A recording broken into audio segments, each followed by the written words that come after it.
Digital evidence acquisition. Digital evidence, by its very nature, is fragile and can be altered, damaged, or destroyed by improper handling or examination. For these reasons, special precautions should be taken to preserve this type of evidence. Failure to do so may render it unusable or lead to an inaccurate conclusion. Procedure: acquire the original digital evidence in a manner that protects and preserves the evidence. The following points outline the basic steps. A. Secure digital evidence in accordance with departmental guidelines. In the absence of such guidelines, useful information can be found in electronic crime scene investigation. B. Document hardware and software configuration of the examiner's system. C. Verify operation of the examiner's computer system to include hardware and software.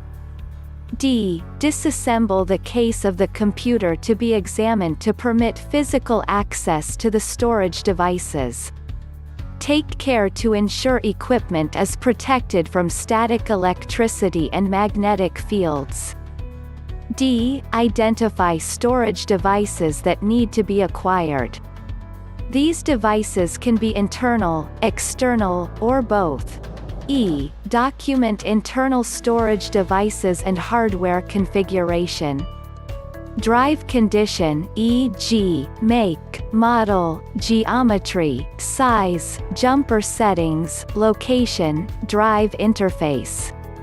Internal components, e.g., sound card, video card, network card, including media access control (MAC) address, personal computer memory card, International Association (PCMCIA) cards. E. Disconnect storage devices, using the power connector or data cable from the back of the drive or from the motherboard, to prevent the destruction, damage, or alteration of data. F. Retrieve configuration information from the suspect's system through controlled boots. Perform a controlled boot to capture CMOS, BIOS information and test functionality. G. Boot sequence. This may mean changing the BIOS to ensure the system boots from the floppy or CD-ROM drive. H. Time and date. I. Power on passwords. Perform a second controlled boot to test the computer's functionality and the forensic boot disk. J. Ensure the power and data cables are properly connected to the floppy or CD-ROM drive, and ensure the power and data cables to the storage devices are still disconnected. K. Place the forensic boot disk into the floppy or CD-ROM drive. Boot the computer and ensure the computer will boot from the forensic boot disk. Reconnect the storage devices and perform a third controlled boot to capture the drive configuration information from the CMOS, BIOS. L. Ensure there is a forensic boot disk in the floppy or CD-ROM drive to prevent the computer from accidentally booting from the storage devices. M.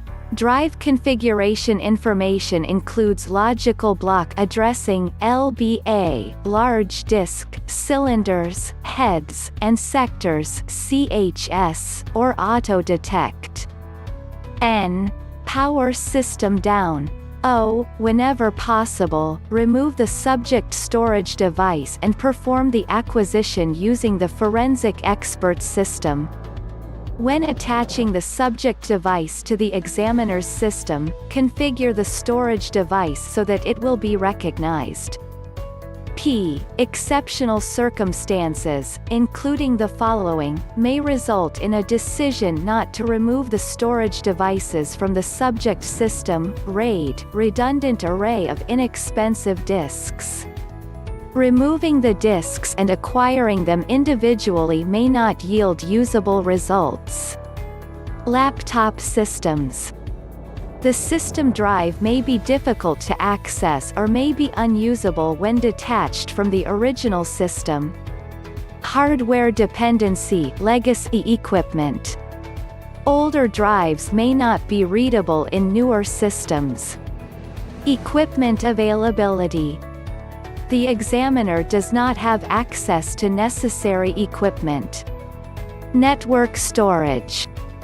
It may be necessary to use the network equipment to acquire the data. When using the subject computer to acquire digital evidence, reattach the subject storage device and attach the forensic expert's evidence storage device, e.g., hard drive, tape drive, CDRW, MO. Q. Ensure that the examiner's storage device is forensically clean when acquiring the evidence. Most important, write protection should be initiated, if available, to preserve and protect original evidence. Note: the forensic expert should consider creating a known value for the subject evidence prior to acquiring the evidence, e.g., performing an independent cyclic redundancy check (CRC), hashing. Depending on the selected acquisition method, this process may already be completed. 1. If hardware write protection is used, install a write protection device. Boot system with the examiner's controlled operating system. 2. If software write protection is used, boot system with the examiner controlled operating system. Activate write protection. 3. Investigate the geometry of any storage devices to ensure that all space is accounted for, including host-protected data areas, e.g., non-host specific data such as the partition table matches the physical geometry of the drive. 4. Capture the electronic serial number of the drive and other user-accessible, host-specific data. 5. Acquire the subject evidence to the examiner's storage device using the appropriate software and hardware tools, such as standalone duplication software, forensic analysis software suite, dedicated hardware devices. 6. Verify successful acquisition by comparing known values of the original and the copy or by doing a sector-by-sector comparison of the original to the copy. Thanks for watching. www.ifex.org.pk Info@ifex.org.pk